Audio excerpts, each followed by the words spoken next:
Они играют с тремя опорами, на которых многими веками стоит религия ислам. И когда они начали играть этим, распространилось то, что видим сейчас. Из тех фактов, что происходит в наших городах Сирии и в других местах.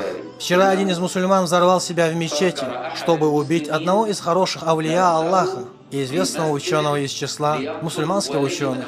Он думает, что делает правильно, убивая ученого из мусульманских ученых. Какое понимание или разум должен быть у этого мусульманина, который, я уверен, помолился, прежде чем прийти, и был с омовением, чтобы умереть. Будучи при омовении, какой разум может быть у такого человека, который, не зная религию, направляется внутрь мечети взорвать себя, чтобы убить мусульманина? А тот не был плохим мусульманином, а наоборот, большой ученый из мусульман, возраст которого превышал 80 лет. Мы ведь знаем, что мусульманин в джихаде против неверных не убивает стариков, даже если тот неверный, а этот убивает старца, который не был плохим старцем, а был исламским ученым, обучающим, у которого тысячи учеников во всем исламском мире. Он же Мухаммад Саид Рамадан Аль-Бути. Да будет доволен им Аллах.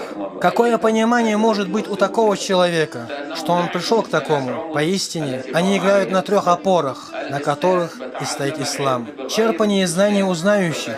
Тот не черпал знаний у знающих, он самоучка. Он понял религию в соответствии своим желанием, а не в соответствии желанием Аллаха.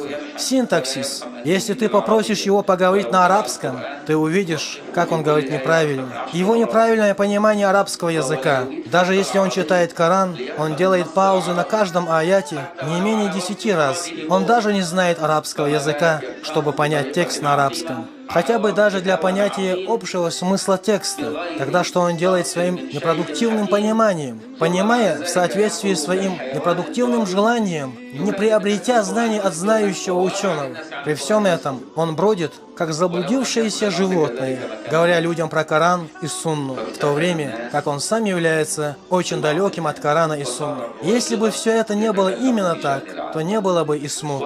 И получается, что одни люди подвергнуты смуте другими,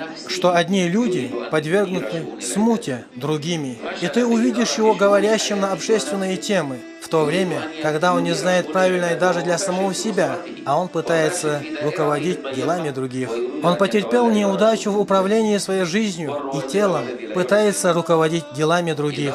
Он потерпел неудачу в управлении собственной семьей, потерпел неудачу в управлении своим маленьким домом.